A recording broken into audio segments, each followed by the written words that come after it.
ಸ್ವಲ್ಪ ಏನೋ ಒಂದು ಮಾತಾಡಬೇಕಾಗಿತ್ತು ನಿನ್ನ ಹತ್ರ. ನಾನು ಏನು ಗುರು ಮಾತಾಡಬೇಕಂತೆ, ಅದು 11 ಗಂಟೆ ಆಗ್ಬಿಟ್ಟಿದೆ. ಯಾವುದನ್ನ ಹುಡುಗಿ ನಿಮ್ಮ ಹತ್ರ ಬಂದ್ಬಿಟ್ಟು ಏನಾದರೂ ಮಾತಾಡಬೇಕು ಅಂತ ಹೇಳಿದ್ರೆ ಅದು ಅರ್ಥ ಏನಂದರೆ ಅದು ಬ್ರೇಕಪ್ಗೆ ಒಂದು ಟ್ರೈಲರ್ ಇದ್ದಂಗೆ. ಆ ಟೈಮಲ್ಲಿ ನನಗೆ ಗೊತ್ತಿರಲಿಲ್ಲ ಈ ವಿಷಯ. ಓಕೆ ಅಂದ್ಬಿಟ್ಟು ನೆಕ್ಸ್ಟ್ ಡೇ ಹೋದೆ, ಫೋನ್ ಮಾಡಿದ್ರು ಎಲ್ಲಿದೆಯಾ ಅಂತ. ನಾನು BTM ಲೇಔಟಲ್ಲಿದ್ದೀನಿ. BTM ಲೇಔಟಲ್ಲಿ ಓಕೆ ಬಂದೆ.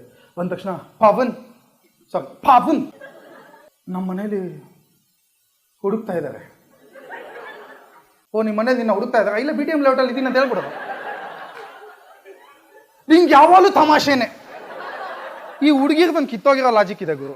ನಾನು ತಮಾಷೆನೇ ಮಾಡಿಲ್ಲ ಜೀವನದಲ್ಲಿ. ಪಿಜೆಗಳು ಯಾವ್ಯಾವ ವರ್ಸ್ಟ್ ಪಿಜೆಗಳು ಹೇಳಿದ್ದೀನಿ. ನಂಗೊಂದು ಜೋಕ್ ಹೇಳು ಅಂತ ಹೇಳಿದ್ದು. ನಾನು ಏನಿಲ್ಲ ದೀಪಿಕಾ, ಒಂದು ಜೋಕ್ ಏನಂದರೆ ನಂಗೆ ಬರಲ್ಲ, ಬಟ್ ಹೇಳ್ತೀನಿ. ಒಂದು ಊರಲ್ಲಿ ಒಬ್ಬ ರಾಜ ಇದ್ದ, ಒಬ್ಬನೇ ಇದ್ದಿದ್ದು ಬೇಜಾರಾಗಿ ಅವನು ಸತ್ತೋಗ್ಬಿಟ್ಟ. ಈ ಥರ ಜೋಕ್ ಹೇಳಿದ್ದೆ ನಾನು. ಅದಕ್ಕೂಳು ಅಪ್ಪ ನಿನ್ಗೆ ಯಾವಾಗಲೂ ತಮಾಷೆನೆ. ಹುಡುಗಿಗೆ ಒಂದು ಜೋಕ್ ಮಾಡ್ಬಿಟ್ರೆ ಯಾವಾಗಲೂ ತಮಾಷೆನೆ. ಒಂದು 5 ನಿಮಿಷ ಲೇಟಾಗಿ ಬಂದ್ಬಿಟ್ರೆ ಯಾವಾಗಲೂ ಲೇಟೇನೆ. ಕಾಫಿ ಕುಡಿಯೋಕೆ ಒಂದು ಹುಡುಗಿ ನೋಡ್ಬಿಟ್ರೆ ನೀನು ಉಮೇಶ್ ರೆಡ್ಡಿನೇ.